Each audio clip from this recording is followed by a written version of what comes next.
inky friends, I'm Cindy Lynn with my inky fingers, and this is Miss Bella. She came in and I'm actually sitting up high on my chair that I use at my workstation there when I do sit, and she was kind of whining at my feet, and she's not even looking at you guys, so we'll let her down now and see if she'll let me film this video. So, I'm Cindy Lynn with my inky fingers. Welcome to my YouTube channel and blog. Thank you for visiting me. Today is kind of a special video. I've really been looking forward to doing this video actually. I want to start by saying thank you. Thank you so much to each and every one of you. I'm kind of at a loss for words, and if you watch my videos, you'll know I'm not usually ever at a loss for words, but here we are, 5,000 subscribers, and to me, that's huge. That means that 5,000 of you care to hit that subscribe and come and see me every day.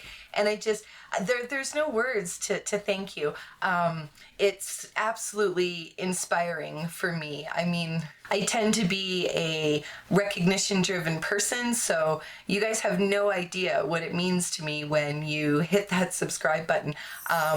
The comments you guys leave. I mean, some of them literally, I can't even read them to Todd without crying. And I'm not going to read them here right now because you don't need to see emotional Cindy Lynn. We don't need to see that today.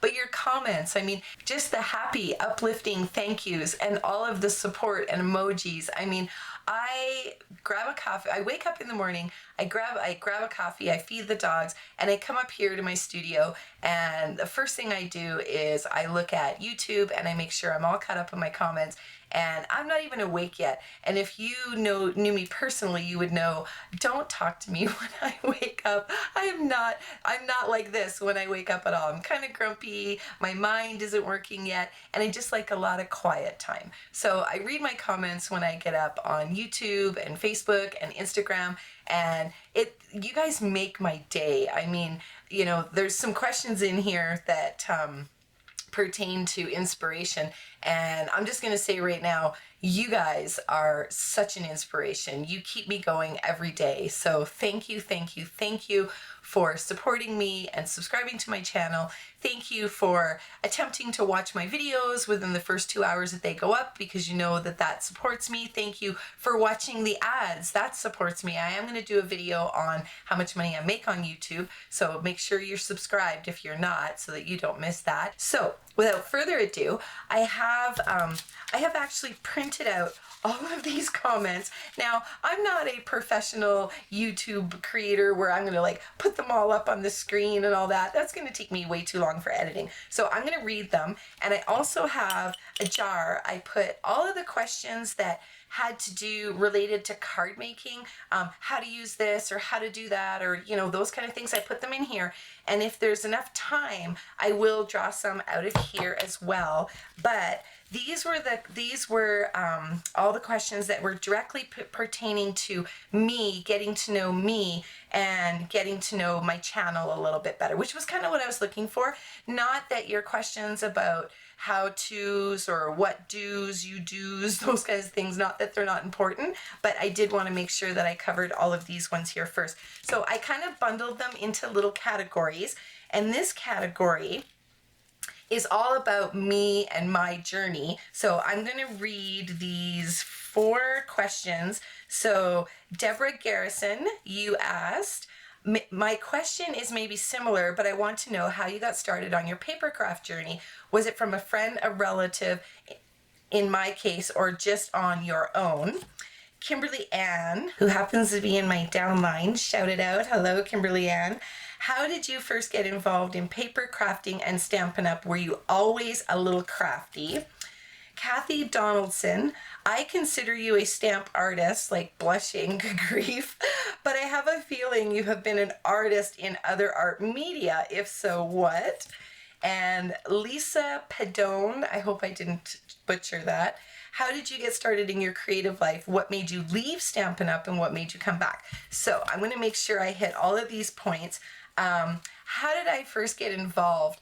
I don't even really know how it happened. I think what happened was the first time I got a computer, I started looking on the internet about collaging. Remember how we would take like things out of magazines and make collages on boards? That was me. That was kind of what I did. And I used to like to try to make like little collage books and stuff like that. It was juvenile, but I mean, I'm going to date myself. That was way back in, I mean, the late 90s, right? So the first time I had a computer was in 2001. I know, shock, whatever. But I got on the internet and I started seeing stuff about scrapbooking, and I thought, hey, that looks really cool. What an awesome way to kind of document your life. And I started out as a scrapbooker. That's how I started. And I have tons and tons of scrapbooks. And it was probably in about 2005 that my girlfriend came across this thing, because she was into scrapbooking, and she came across this thing where this girl comes to your house and you all make cards and stuff. And I'm thinking, cards, okay, whatever, I'll do it. Just I'll take one for the team. Let's do this. And little did I know, but it was a Stampin' Up demonstrator. They came, well, she chose my house, but they came to the house and we all made cards. And, you know, those girls were just drinking wine and having a good time. I'm a very outgoing personality. So, I mean, I didn't mean to, but I kind of took over the demonstration and was like, oh, why don't we do this? And why don't we do that? And all my girlfriends were like, you need to do this. And I signed up that night and I became a Stampin' Up demonstrator. So that was back in 2005, and that was in the United States, which leads me into what made you leave Stampin' Up. It was only a few short years later I left, because one of the problems I have, and I'm sure a lot of you are going to identify, is focus. I mean, Todd laughs at me if he goes into Michael's with me. He's like, oh, you're like, oh, bling over there, oh, bling over there. And I'm everywhere. And I found what happened was there was so much in the card making world that I was being exposed to because of the internet outside of Stampin' Up, that I started going, ooh, look over there, and ooh, look over there. And I started getting approached to be a designer for multiple stamp companies. And it didn't really work with my demonstratorship agreement and the idea of like free stamps and all this stuff and whatever. I thought, you know, I could do that and maybe start an online store. So I kind of had like ADHD, and I was like, bling, bling, bling everywhere. And it steered me away from being a demonstrator, but it was very fruitful in other avenues for me. So that's kind of why I left Stampin' Up. But I have to say, never did I ever leave my loyalty for their paper and their inks and their stamps. I mean, I still bought Stampin' Up stamps, but I didn't buy as much because I was getting so much for free. But when it came to my paper and my ink, that is the only paper and ink that I've ever used, colored cardstock, right? So that covers that. And then I have a feeling you've been an artist in other art media. And honestly, it's just scrapbooking. I mean, I'm a Sagittarian, so if you believe in that kind of thing, I'm a little bit of an astrology believer, whatever. But anyhow, Sagittarians are very, very creative people. So even as a child, I always wanted to be perfect with my coloring and my coloring books. And I was always finding some way to be creative. I mean, I excelled in home ec and art because that's, you know, just what was more fun for me. But I'm honored that you think I'm a stamp artist and that I have been an artist in other art media, Kathy, because I truly haven't. I'm self-taught, and that's just that. So Kimberly Ann, was I always a little crafty? Yes, I've always been a little crafty, I think. I wouldn't say that anybody personally got me into it. It was more just my own inspiration. So those are all really great questions. So all of these, I'm going to fold them all up, and I'm going to cut this out of the video, but I'm going to put them all in the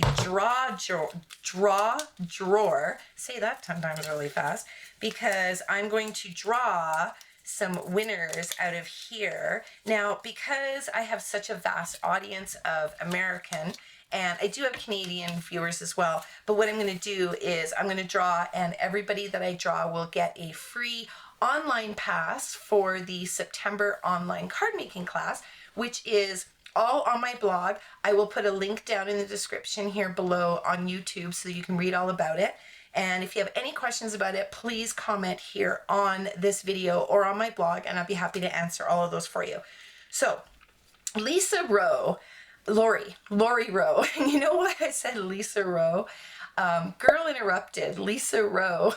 That was Angelina Jolie. And I remember when I saw your name, Lori, I immediately thought of Lisa. And then now, because it's in the back of my mind, I'm calling you Lisa. Sorry. Lori Rowe. About how much time a week is dedicated to making your YouTube videos. I would like to do something like this, but I have a full-time job and I'm worried I wouldn't keep up with the demands. It's not a difficult question to answer, but there's two different ways to answer it.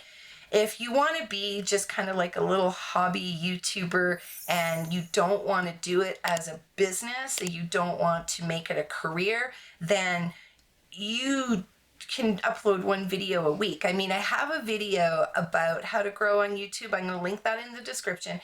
Feel free to have a look at that. But for me, this is literally no exaggeration. I got my very first Stampin' Up order in December, my large order that I'm going to address that because that was a question here too. I got that in December. I went away for almost 3 weeks on vacation at the end of December into January to Cuba. And when I got back, that's when I got serious about my YouTube. And I would say starting in February, I literally have maybe in the last 6 months had a total where I did not come and do work in my studio, maybe 4 days off. I don't exaggerate. I get up in the morning between 6:30 and 7. I'm in the studio by 7:15. And there are nights that Todd comes in and gives me a kiss goodnight at 10:30. So I put in an exuberant amount of hours. A typical day for me is about, I'd say, an average of 9 to 10 hours. Now, that's of course doing other little things, you know what I mean? Going to cook dinner or going to make lunch or just taking a break and those kinds of things. But I mean, the amount of time it takes me to make a card is really, really quick, but it's the editing, and my editing style, I think, is very unique to card making. I do a lot of cuts. I zoom in. I make sure that I try everything I can do within that video to keep your interest. And editing takes me between 4 and 5 hours. So I watch everything through rough and make all my cuts. And then I watch it through again and I add in all my little thingies.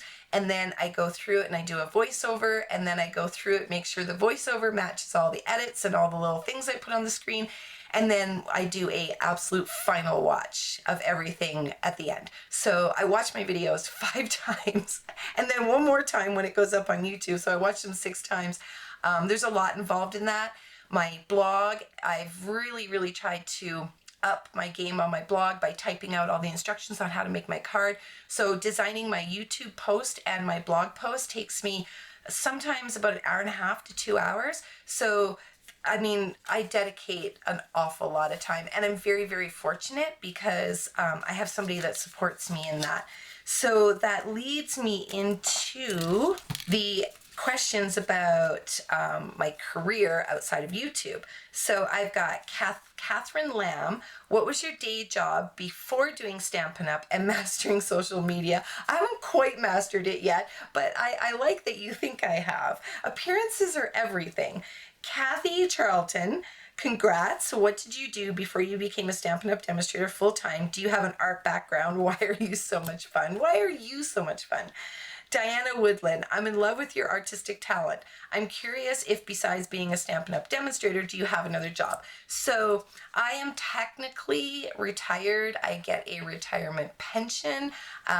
I'm fortunate to get a pension.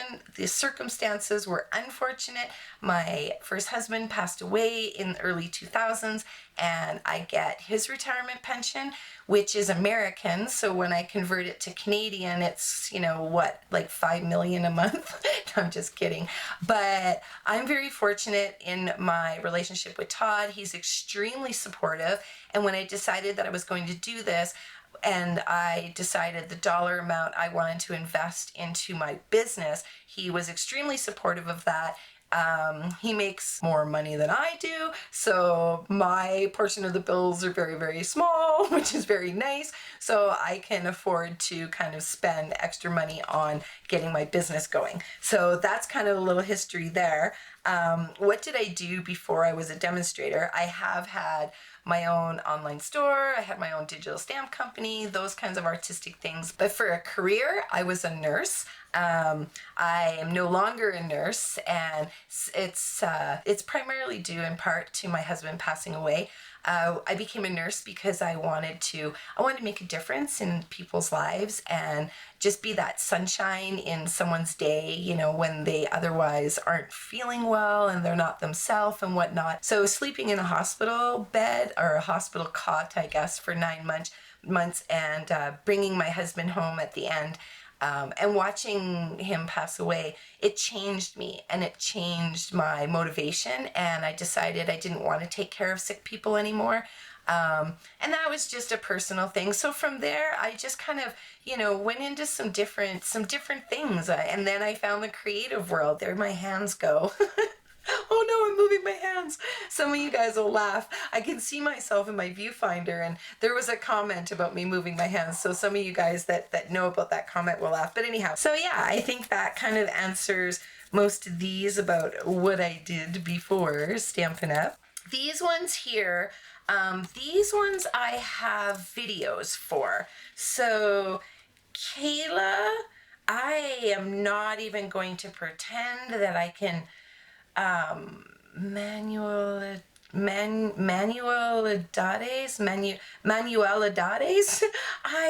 It's so bad. I'm so bad. I'm sorry. But Kyla, nevertheless, you asked, please include some advice for smaller new YouTube channels like mine. Congratulations for your 5,000. I have a how to grow your YouTube channel video. And I am a card maker. If you're in my industry, it's perfectly right up your niche. I'm going to link that down below for you. Kathleen, I'm sorry, Kathleen.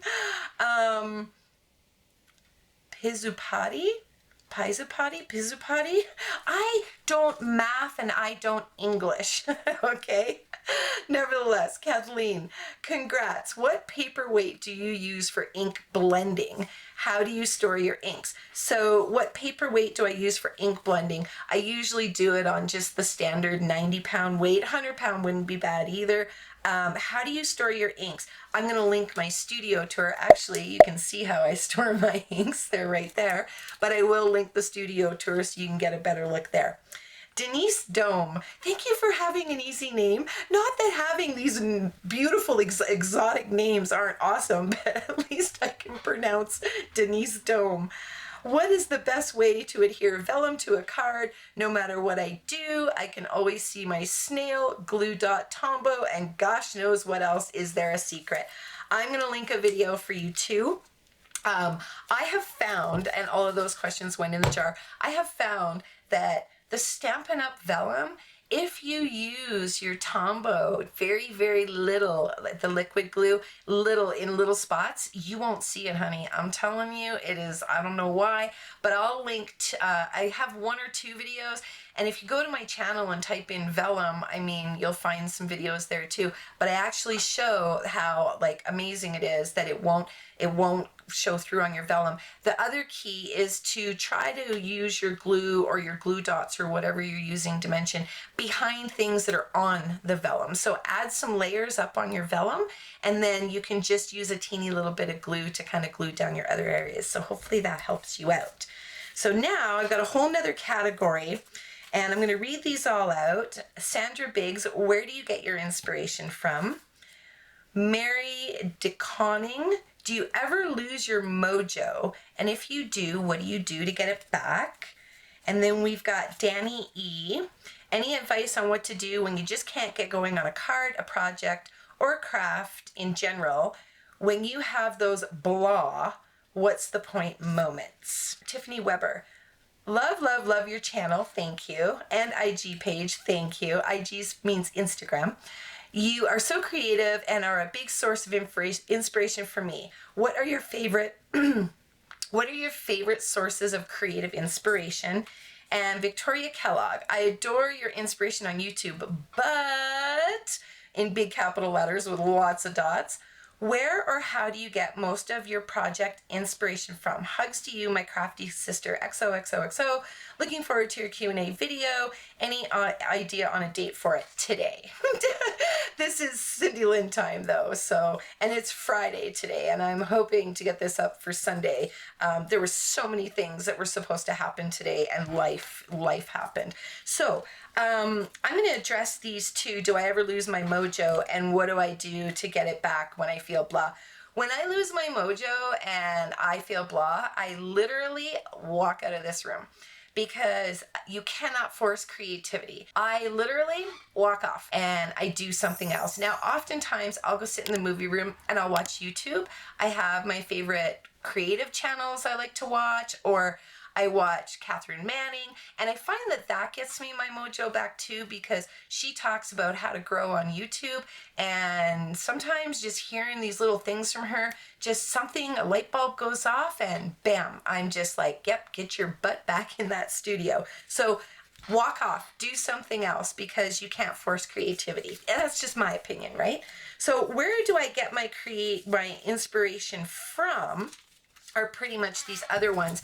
Now, when I'm feeling kind of stumped, and I mean, oftentimes I'll look at a card, or sorry, not a card, I'll look in the catalog and I'll see, like for instance, that giraffe, okay, in the Zoo Globe.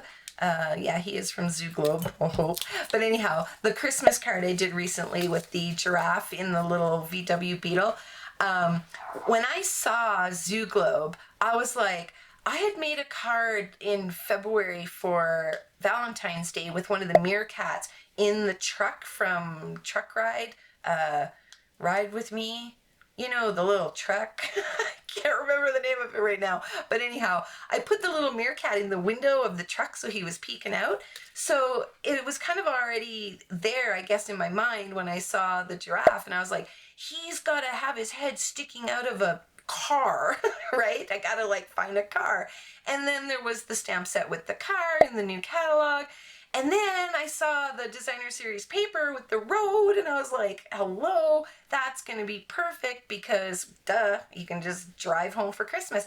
So sometimes I'll see like an image and something pops into my mind, or sometimes I'll see a card, and that's kind of what my Master Your Card Making series is all about. It's all about me showing you how I look at a card and I go this way with it. Sometimes I just copy it exactly, and I find that if you get online and on Instagram, on Pinterest, wherever it is, and just the more that you pick a card and try to recreate it, the more you are going to learn to be creative. So the more you're going to go, oh, I saw Cindy Lynn do this in a video, I could do that on this card. And you're going to start piecing things together and taking all of the different things that you've learned, and you're just going to kind of find your style and make your own designs and whatnot. And that was one of the things that I always taught in my classes, was pick up a magazine, because Pinterest wasn't a thing back in, 1905.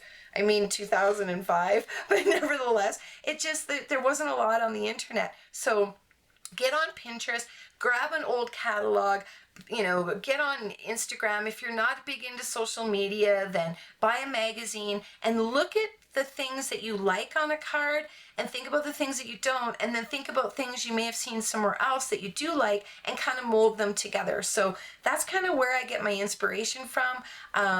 I'm going to do a video here coming up, and there was a card I saw on Pinterest, so I will be sure to mention this in the video. So I saw this card, but I wanted to do one of those mini paper pumpkin boxes. So the card just triggered an idea for me, and that only happens by you persevering and just copy and share everything, and just add your own twist into it. So hopefully that answers that question. So okay, so June Villegas has asked, first things first, and then there was like so many emojis on this, she actually got flagged as spam.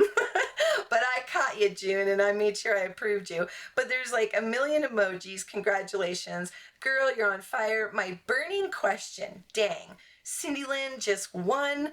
I have lots of them. How much profit do you average from your Stampin' Up! Business per month?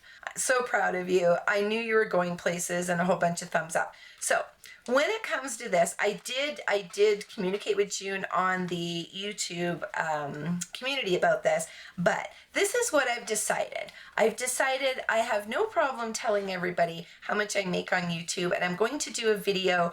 I want to do it when July has finished, so that I've got like a full month to add to my first paycheck, because I actually got my first paycheck from YouTube and Google AdSense today, as a matter of fact. And I printed the PDF of it because it went like directly to my bank, but I printed the PDF and it's sitting right over there on my wall. So, and on the other side is Silver Elite, because those are just like, they're visual inspiration for me. But this is what I've decided. I'm going to share how much I make on my affiliate marketing, on my YouTube channel. I'm going to share exactly how much I spend on all of my supplies and Stampin' Up!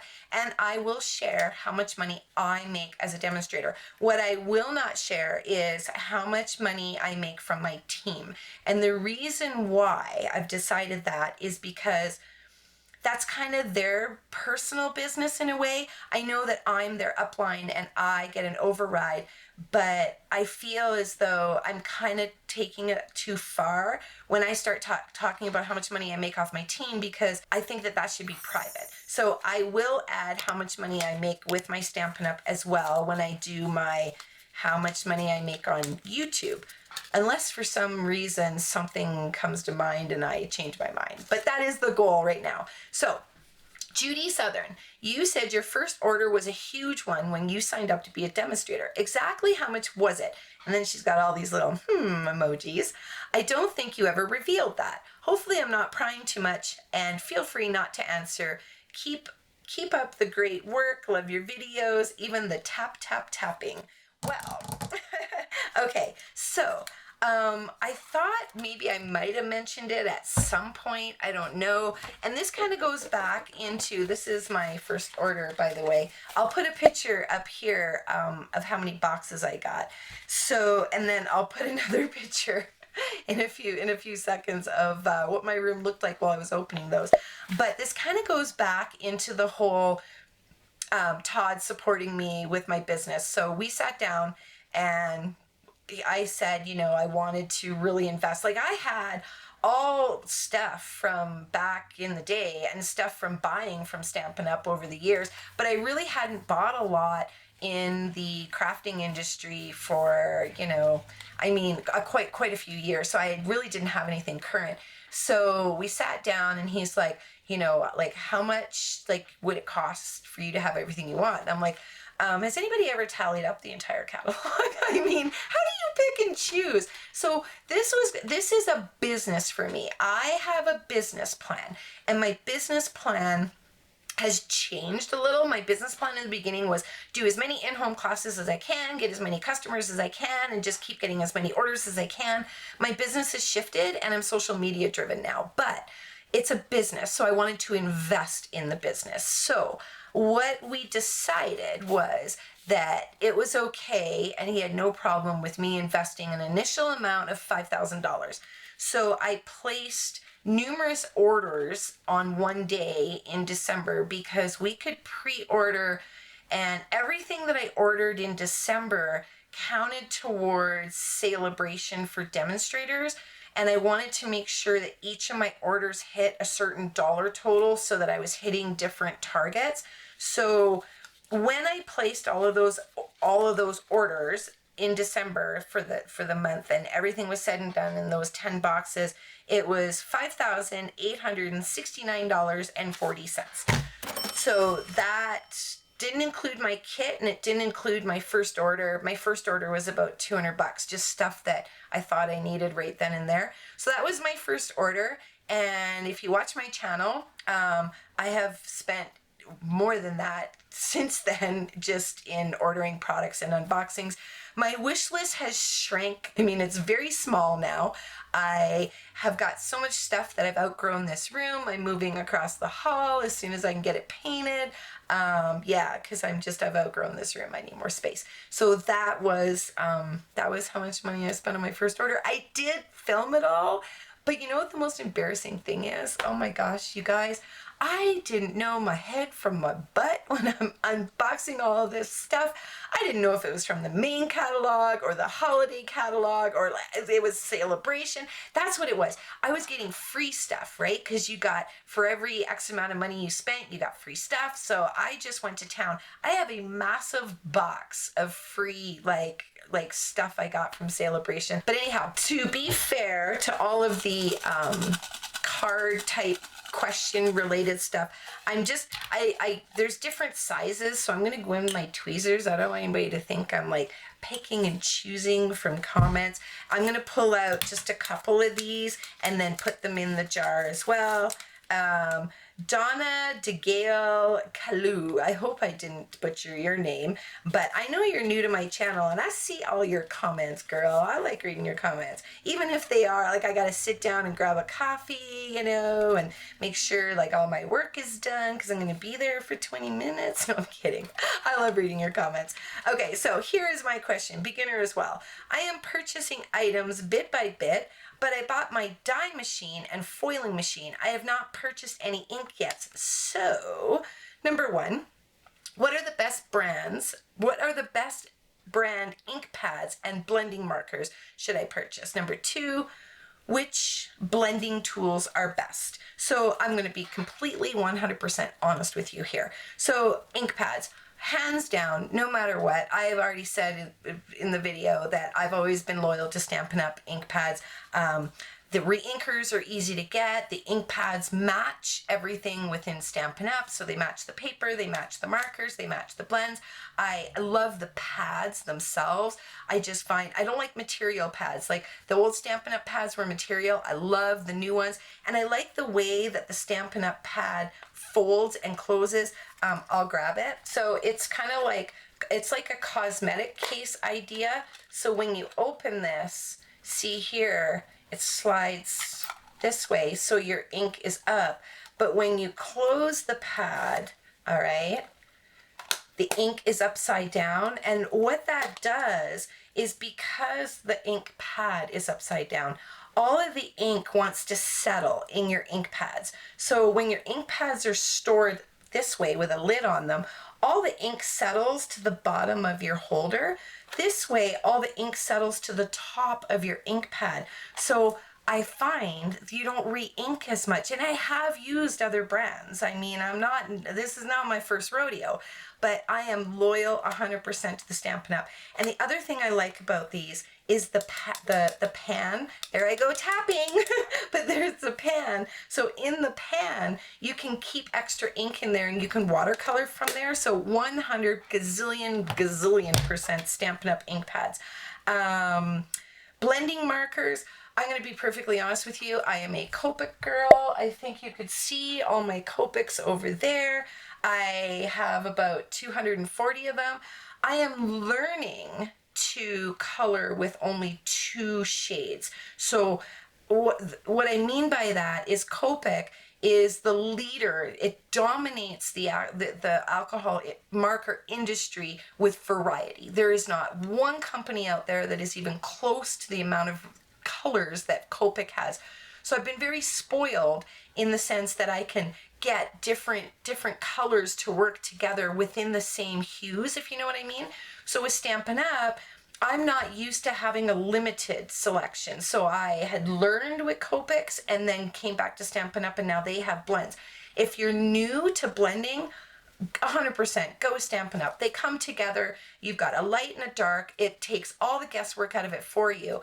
But if you want to, only color images for the rest of your life on all of your cards and you want to master it, you're going to want to add colors into that. And the nice thing is Copics will work with Stampin' Blends. So if you do broaden your horizons and you do get more, then they'll work together. But it does me absolutely no good to color with Copics in my videos because I can't sell you Copics. I can't link them because they directly compete with a product that Stampin' Up! Sells. and I can't do that. So I do have affiliate marketing, but it can only be something that Stampin' Up! Doesn't carry. So there's that one. And I will answer your second one, which blending tools are best. It depends 100% on what you're trying to do. If you want to do an entire card background, then I use knockoff makeup brushes from Amazon, the Tim Holtz ones, but it just depends. I mean, you see me use the foam daubers a lot, and if you're just doing it on your stamps, a gazillion % you want the sponge daubers from Stampin' Up! Because it's just blending on your stamps. But it really has to do with what it is that you want to blend. So backgrounds, go with some knockoff makeup brushes. I can't link those for you because we have blender tools, right? So hopefully that answers that question. I'm trying to be considerate of time here. Oh, I don't want anybody to think I'm picking and choosing. Come on, pick a question. Pick a question. Here we go. This is a little itty bitty skinny one. Okay, so we've got Vicky Tillett. What's your favorite kind of card to make? The ones that make you want to watch the entire video. I mean, honestly, my favorite kind of cards are the ones that take me 5 hours, where I can put on Family Man and play it back to back to back over and over and over, and I can pull out my Prismacolor pencils and I can color and blend, or I can Copic color, or I can watercolor, because I can just create art. So I have a gazillion images. I'll put a picture up here of this frame that I'm looking at right above the camera on the wall here, of images I've colored. I love coloring images and just adding little touches. So my favorite cards are the ones that take me a really long time: watercoloring and Copic coloring, Stampin' Blends, whatever the case may be. So thank you to everyone else who put in questions. There's just no way for me to get to them all. Now, what I want to do is, I don't want the people that had questions first to be at the bottom and not get picked. So I'm going to just stir them all up here. And I forgot to record this with my external mic. I've got the mic in my camera, so the sound, I hope it's not terrible. So I'm going to pick out one here. And the first winner, I'm going to pick 4. So the first winner is Catherine Lamb. What was your day job before Stampin' Up! And social media, mastering social media? So you have won a online all access pass for September for my online classes, and that is in a private Facebook group. And what it basically consists of is you get the class for free, and you also get a virtual stamp night with me. You get instant access to me, priority access. So the next winner, Denise Dome, with what was the best way to adhere vellum. So what you're going to want to do is you're going to want to go to my website, and under the contact me, and I will link my website below. Here, let me do this so everybody can see. It was this one. Under the contact me, just send me a message and let me know that you would like to claim your access for September. Now, everybody can come in August, and it's on my Facebook page, all the info to sign up. I'll link that below too. So everybody's welcome to come for August, so you can see exactly what is all of this online class. And it's all live online class too, so that is going to be awesome. So the third winner, Judy Southern. What was your first order? Was it a huge one? Yada, yada, yada. And I did answer that. So I will pull one more winner here. Let's just grab. Oh, I've got 2. One fell off. And I will do 4 runners up as well. So we've got June Villegas. There's another winner. So I'm going to pull out 4 runners up so that if any of these people do not claim their prize, the runners-up will be able to claim it. So the first runner-up, so this is if any of those 4 people do not claim their prize. I was just going to say Lisa Rowe. Lori Rowe, first runner-up. So if someone doesn't claim their prize, Lori, you are in the class. Second runner-up is Tiffany Webber. Third runner-up is Mary DeConning. And the last runner up right here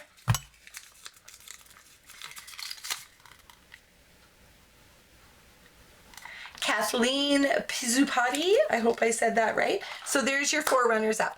Thank you, thank you, thank you, thank you, thank you a gazillion times over for supporting me and coming to see me every day, watching this video, asking questions, being my inspiration and my light. And you guys have no idea how much you truly, truly mean to me. So until I see you again, take care and happy stamping.